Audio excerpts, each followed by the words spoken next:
My name is Lily, and from the outside, my life looks super exciting. I've lived all over the world. India, Singapore, Alaska, even civil war-ridden Myanmar, where I was kidnapped for a week by a military coup. Pretty cool, right? But the craziest adventure I'd ever gone on was in a boring suburban home in Boston. But first, let me tell you more about myself. My parents were investigative journalists, and they went wherever the story was. Corrupt government, church cult, mysterious disease outbreak, serial dog napper. Sure, they were living a life full of intrigue. And my younger brother Jacob totally idolized them. But for me, it was constant whiplash. I craved normalcy, stability, and safety. And my parents' homeschooling techniques were questionable at best. So I spent most of my time teaching myself science and biology. The plan was to become a doctor one day. You know, something stable. Then one day, my mom delivered life-changing news. We're moving to Boston to cover a story on the mayor's disappearance. We figure it'll take at least 2 years to crack. So we're sending you to high school. I screamed with excitement. The most we'd ever stayed put was 6 months. Of course, the transition to normalcy was tricky. But then one day, when I was performing surgery on a mouse in biology class, I did the unthinkable. I made a friend. Girl, you're such a natural. I'm impressed. Thanks. I want to start my own doctoring practice one day. Hole up in one place, find some loyal patients, and really be there for them, you know? That's beautiful. Oh, can you take a look at this mysterious fungus on my foot? Just kidding. But hey, you want to hit up the mall after this? Suze was the best. Funny, smart, loyal. We got super close in no time. And then, exciting news. We solved the mayor's disappearance. Turned out, he faked his own death. So we're moving to Hawaii to cover the illegal capturing of the Hawaiian monk seal. What? No, I love it here. I finally feel like I have a life. You said 2 years. Sorry, honey, but we're just too darn good at our jobs. Well, I'm not going. I've spent 16 years being carted around like a chihuahua in your purse. I'm not just an accessory to take with you whenever you want to pick up and leave. So many kids would die to be in your position. Getting to see the world, experiencing new things. If only you could be grateful like Jacob. Well, I'm not Jacob, and I'm not leaving. Ugh, I can't stand being your daughter. That's it. Now you're really not leaving. You're grounded. I was done listening to my parents. I ran out of the house and hopped on my bike, pedaling as fast as I could to Suze's house. I was in such a frantic state, I didn't even see the truck turn into my lane. And smack! I went flying off my bike, launched into the middle of the road when my head slammed against the cement. And then, everything went dark. When I woke up, my head was throbbing, and my bike was destroyed. But otherwise, I felt weirdly fine. I could have died, and it was all my parents' fault. I'll admit, I was a little disoriented. I didn't know if a day had passed or a week. And when I finally got home, I was shocked to see that my parents' cars weren't in the driveway. Were they out looking for me? When I walked inside, I thought my eyes must be deceiving me. The entire house was empty. No family photos, no TV, no furniture, no family. A sinking feeling overcame me. Hello? Is anyone here? Hello? I checked every room, but not only was no one home, none of their stuff was here. And without the furniture, the place felt really eerie. When I got to my room, I was afraid to open the door. But to my surprise, it was exactly as I'd left it. I grabbed my phone to call my mom, but it went straight to voicemail. What the heck? Did my parents seriously move without me and were now blocking my calls? I looked around for a note, but there was nothing.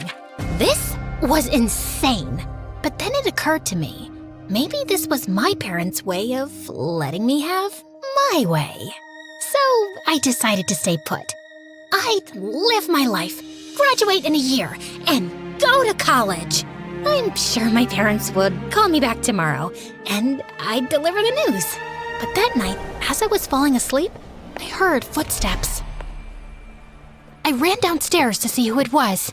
Hello? Mom? Dad? Jacob? Guys? I tried to turn the lights on, but they didn't work. Then something brushed past my foot. Ah! It was just a mouse. Okay. I was just freaking myself out. Everything would be fine. And then, a strange, cold breeze swept over me and disappeared. Maybe I'd sleep at Suze's house, just for the night.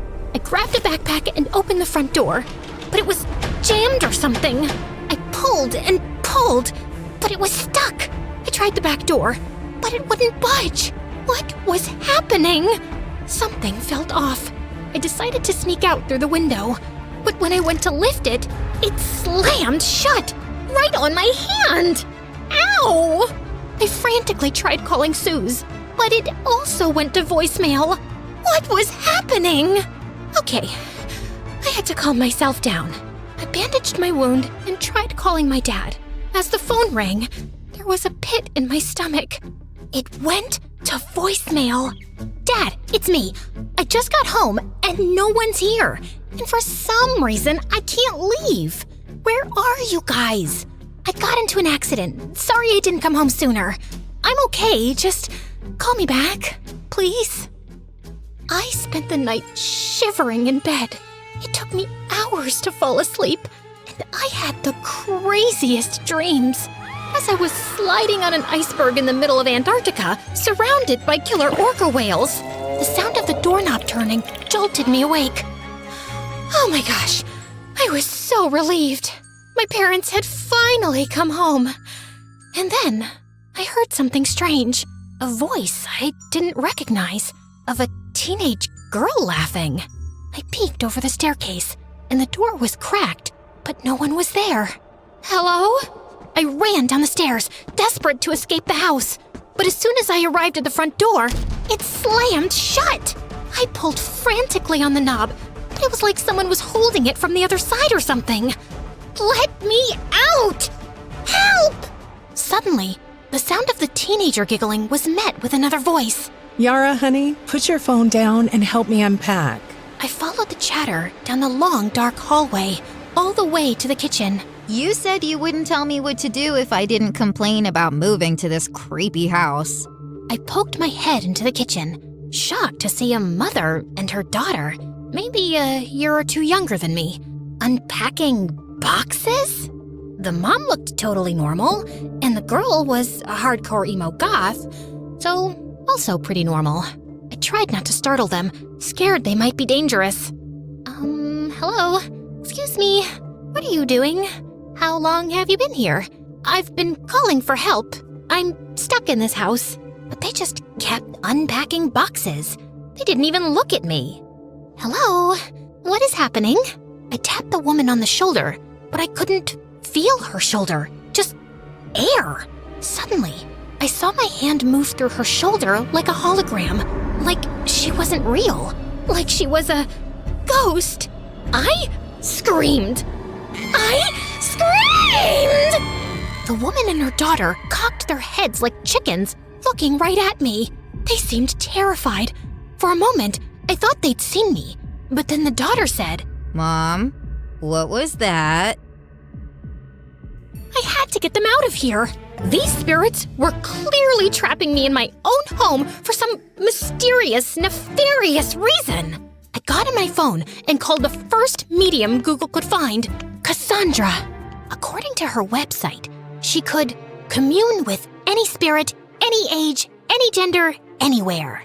But of course, her number went straight to voicemail. Unfortunately, I'm performing an urgent exorcism. So if you have any phantom menaces, if you will, please leave a message with as many details. Yeah, hi, Cassandra? My name is Lily. There's a mother about 47 years old. I don't know, it's hard to tell. She looks like she's had a lot of work done. She could be 40? Okay, I was fear rambling. Just one of my many defense mechanisms. Sorry, so yeah, her and her, grumpy 15-year-old daughter, they won't let me leave the house. And I mean, let's be honest, I don't know how ghosts work, but I think they're blocking calls to my family too. And I've already missed 2 days of school, so it's kinda urgent. My address is 4332 Pine Grove Alleyway Road. Come quick, please. I didn't know what to do, so I barricaded myself inside my bedroom. I fell asleep and woke up the next morning to the smell of bacon? I went downstairs and peeked into the kitchen. The mother had a full breakfast buffet going. Bacon, eggs, waffles. It smelled delicious. I should have been starving, but I was way too traumatized to be hungry. Mom, what is the largest organ in the human body? Then I saw the daughter was doing biology homework at the kitchen table. Was this normal ghost behavior? Mom, what's the answer? I don't know. I'm a future bed and breakfast owner, not a scientist. The lungs? Yeah, that's right. Wrong. It's the skin, obviously. I saw the girl filling it in on her paper and for some reason screamed, "It's the skin!" But she couldn't hear me. So I wrote it on a Post-it in big red ink and slid it in front of her. She slid back in her chair, almost toppling over. Did she see the note? Who are you? Why are you in our house? Honey, stop with the hysteria. Mom, you're not supposed to call women hysterical, especially your own daughter. There's an evil being here. I can feel it. And I'm not gonna be around when it enacts its vengeance. Whoa. Who was she calling an evil being? She had it totally twisted. She ran towards the door, making a run for it, Hey, don't you leave this house. but was met instead with a super tall, slender woman wearing a robe, carrying a Dan's Donuts tote bag with a bunch of supplies. This was... Hi, name's Cassandra. Someone called in for a phantom cleanse. Oh, thank God. What the heck? How could we both hear Cassandra? Cassandra looked at the three of us. It was unclear who she was looking at since she was wearing sunglasses. Give me a second. I need to talk to the spirit. It's reaching out desperately. Thank you. Cassandra approached me, standing inches away from my face. She took her sunglasses off and her eyes shot open, like she was activated. What is your purpose here? I called you. I have ghosts. You probably can't see them, but they're standing right behind you. Oh, darling. Oh, sweet dear. No, you are the ghost. What? Then how are you talking to me? Because I'm a medium, and you are in between. Wait, are you sure? How do I know you're not a ghost pretending to be a medium? And you answered my call. Only a human would be able to call you? She called. Cassandra pointed to the 15-year-old girl cowering behind her mom, watching this strange lady seemingly speak to me, a ghost. No. There's no way. I was fine after the accident. I can't be. In a coma. You're in a coma. Cassandra showed me the news article on her phone. Apparently, the bicycle accident left me in a coma. And my body is just hanging out in a hospital bed in Hawaii. So, is this like a figment of my coma dream, or? No, this is real, sweetie. Your presence is haunting these lovely ladies. The daughter was just standing behind Cassandra, mouth hanging open in disbelief, while her mother was squeezing her daughter's shoulder like it was a stress ball. You okay, Mom? I told you. Yep. Okay, don't blame me. Jeez, the news is bad enough. Honey, in a way, you are to blame. Because you're clinging to a space you won't let go of. Think of this place like emotional limbo. You're not dead, but you're not living either. And until you let go, you'll be trapped here. She turned to the terrified, lovely ladies and presented her credit card swiper. And for a second, I could have sworn she was holding a paper that said, "Like and subscribe to MSA." Nope, made that up. She didn't have that. Seriously? Please, like and subscribe to MSA. Time to pay. So, is she gonna leave? I want to. Tell me how. But Cassandra was already out the door. Luckily, she left it propped open. I tried running outside, but the door slammed right in my face. Oh my God, was that the ghost? Mom, maybe it's a sign. You're scared. I'm not happy. It would be the perfect time to bail on your bed and breakfast dreams and move back to where Dad is and where my old life used to be. Just saying. Honey, no. We're not gonna let one ghost ruin our dreams. I've got bigger fish to fry. Believe me. Mom, stop calling your dreams ours. Woof. I didn't want any of this mother-daughter drama. I just wanted to leave and be back in my body. I screamed it, hoping it would come true. I want to get out of here. I want to get out of here. I'm letting go. I reached for the door, but it wouldn't budge. I tried kicking and pushing, but my limbs just swooshed right through the wood. 4 hours later, after I calmed down, I figured being a sorta ghost, or whatever I was, came with special abilities that I didn't know about yet. Like flickering light switches, floating, blowing cold air at people. Maybe that stuff would be helpful? But what was I capable of? I tried hovering a chair, just to see if I could. It lifted, wobbled, and then launched through the kitchen window and smacked the gardener in the back. Michelle ran outside screaming apologies and ended up giving him a free night stay and a $40 please don't sue me bribe. Then I tried levitating a spoon. It spiraled into Michelle's coffee and smacked her right in the eye. She didn't even scream, just sighed, of course, and started Googling real estate agents. After a lot of trial and error, I learned that my super abilities sucked. All I could do was levitate pencils and move furniture around for some reason, all while having to watch Michelle turn my old house into a bed and breakfast. And she was working fast. And to make things worse, I could hear Yara on the phone complaining about me. I feel like the ghost is eavesdropping. She's so noisy. She doesn't even do anything cool. I mean, the least she could do is make this boring place more interesting. Ugh, I just want to be with you, Harry. You ghostly freak, stop eavesdropping. Get a life. Or afterlife, whatever. Fine, I was eavesdropping. Sue me. Coma Purgatory was super boring too.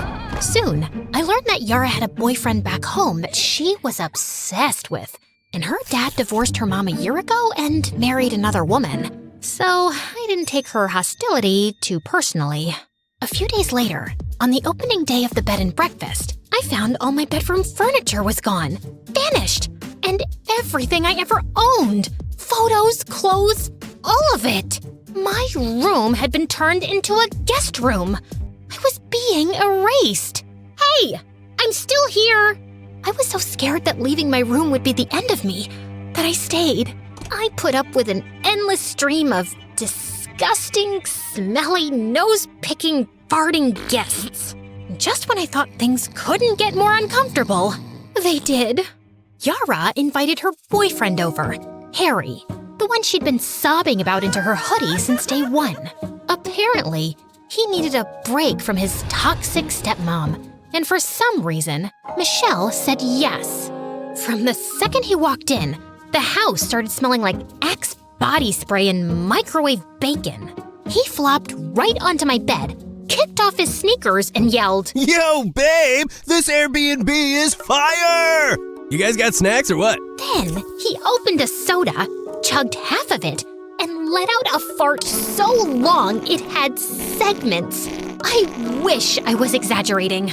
Michelle passed by the door with this forced, hostage-level smile and said, Let me know if you need anything. Yeah, a TV in here would be clutch. I swear, she blinked twice like it was Morse code for help me. Later, I tried to spook him out. Just a gentle ghost nudge. I floated a cereal box off the counter and dropped it right into his lap. He didn't flinch, just went, Yo, Yara, your ghost is hella chill. Wanna help me make a TikTok? and she actually giggled. You're so dumb. They released the video with the caption, Me vibin' with the ghost girl. It got 3,000 likes. I've never felt more personally attacked in the afterlife. That night, after he clogged the downstairs toilet for the second time, Michelle snapped. She stood at the bottom of the stairs and called up, Yara, this is not a frat house. If Harry isn't gone by tomorrow, I'm calling his stepmother myself. Don't you dare! He's the only thing that feels normal in this stupid place! I swear, Mom, you better not do it! 2 days later, with Harry still around, the air in the house was tense. Neither Yara and Michelle would talk to each other, or if they did, they would end up screaming and slamming doors. I was ready to full-on poltergeist this boy out of the house. Then one afternoon, I was lurking under the dining table when Harry left his phone on it and wandered off to microwave bacon. Again, the phone buzzed and a text lit up the screen. Kelsey, still thinking about our kiss last week? Miss your lips, babe? Excuse me? I stared at the phone like it had personally insulted me. Yara had to know what a fart bag Harry was. Okay, she already knew that. But if farting wasn't a deal breaker, maybe the cheating would be. Just then, I saw Yara walk into the room, and I rattled the table leg hard. The phone slid to the edge. One more rattle, and yes! It hit the floor, screen side up. Yara looked startled, then bent down to pick it up. And as soon as she saw the screen, she froze. Our kiss? Last week? Just then, Harry returned with his plate of bacon. Yo, babe, you seen the hot sauce? Who is Kelsey? Wait, what? Miss your lips, babe? It's not what it looks like. Oh, really? Because it looks like you were swapping spit with someone named Kelsey while I was crying into my hoodie in this cursed house. I didn't think we were like exclusive since you moved. As the two argued, I took the opportunity to rush upstairs and kick Harry's crusty backpack down the stairs and into the dining room, where Michelle was now standing too. All of this is your fault, Mom. Are you seriously saying it's my fault that your good-for-nothing boyfriend is a two-timer? Yeah! If you hadn't made us leave, he wouldn't be sneaking around kissing other people behind my back. She's not wrong, you know. Get out! As Harry picked up his backpack and left, Yara started to run out too. But Michelle threw her body against the front door, blocking Yara from leaving. Everyone in the bed and breakfast had gathered at the noise and were staring. I know you're upset, but you deserve so much better than that useless, toilet-clogging piece of garbage. You're a beautiful, brave, and resilient girl. You could have... Ugh! Just stop. This is so embarrassing. Just leave me alone. Yara shoved past her mom and darted toward the bathroom, locking herself inside. The guest seemed super confused. Suddenly, I was reminded of the fight with my mom. But instead of running after me or stopping me from leaving, my mom just let me go. And then wasted no time before moving to Hawaii. She didn't care about me at all. I had to fight for myself and find my way out of here. And then, the next day, some super old guy left his laptop open in my room. I had an idea. I focused on levitating a pencil over the keyboard, typing my name into the search bar, key by key. Maybe I could at least find out what the status of my body was. But just as I was pressing the last button with my mind, I heard a shriek. There's something here! My keyboard! It's moving! I jolted, startled, and fell out of the swivel chair, launching it to the other side of the room. The chair just tried to attack me! There's a ghost! All of the guests ran over to see the commotion. I tried tiptoeing away, but tripped and knocked into the lamp, toppling it over, the light bulb shattering. Suddenly, all the guests were screaming and running. It was like a scene out of a horror movie, but I was the horror. Wait, don't go! I wasn't trying to be spooky, I swear! But then I saw an out. I leapt onto the old man's back, trying to hitch a ride out the door. He must have felt my presence or something. The spirit is clinging to me! Get her off! Get her off! As soon as he was out the door, I was blown back by an imaginary gust of wind, thrust into the living room, toppling into the coffee table. Yara poked her head out of the bathroom. Oh, wow. Finally some action here. Yara, stay in the bathroom. Okay, Spirit, come at me. What do you want? I just wanted to leave, but how could I tell her? I picked up a pencil and began writing on the wall. Oh my God. Whoa. Cool. I wrote, "I'm sorry. I mean no harm. I'm just stuck." I dropped the pencil and then started pushing the furniture back to where it belonged. Michelle and Yara watched me, stunned. I think she's been trying to leave, Mom. Help her.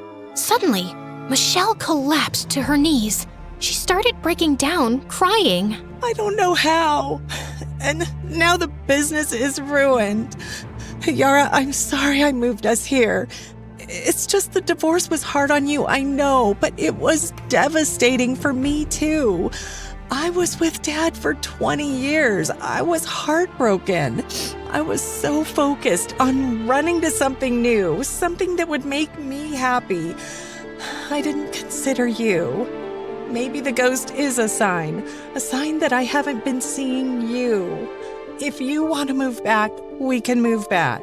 Yara came out of the bathroom and grabbed her mom's hand. Mom, no. Believe it or not, I like seeing you happy. I don't want to take that away from you.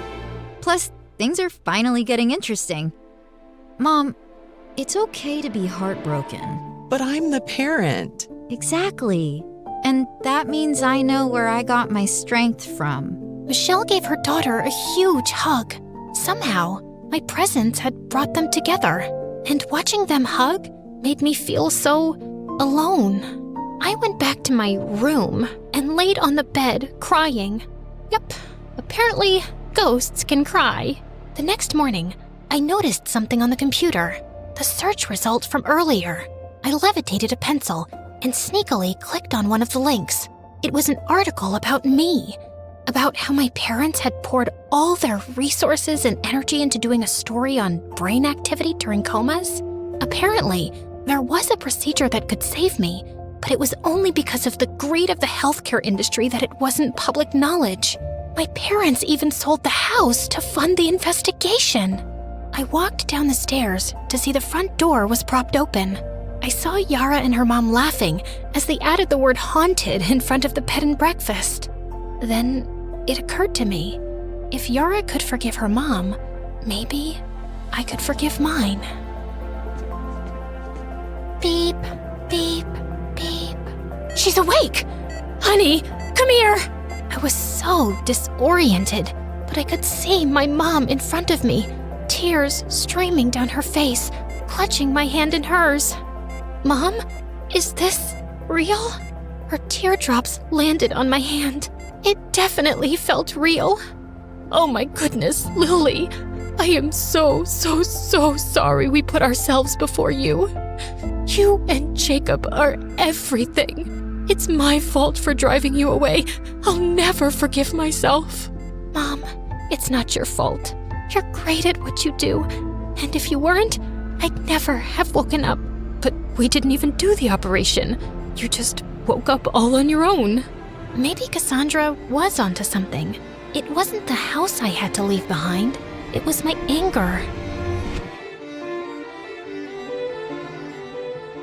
Mom, Dad, you were just chasing your own happiness. You deserve that too. I'd rather have parents with a passion for life, especially after witnessing just how easily it can be taken away. I love you guys. Your forgiveness means everything. And I promise you'll like Hawaii. We can stay as long as you want. Actually, I have another idea. My parents agreed to pay for me to stay at the bed and breakfast until I graduated high school. Suze was over the moon to have me back. And when I confessed to Yara that I was the spirit, we became fast friends. I told her she could probably take down the haunted sign now. But she said, No way! Business is booming because of it. Turns out a lot of people are obsessed with ghosts. Turns out I didn't need to leave the house to finally be seen. I just had to stop running from it. And yeah, my craziest adventure? Not Myanmar, not the monk seal. It was becoming the ghost in my own house and finding my way back to life.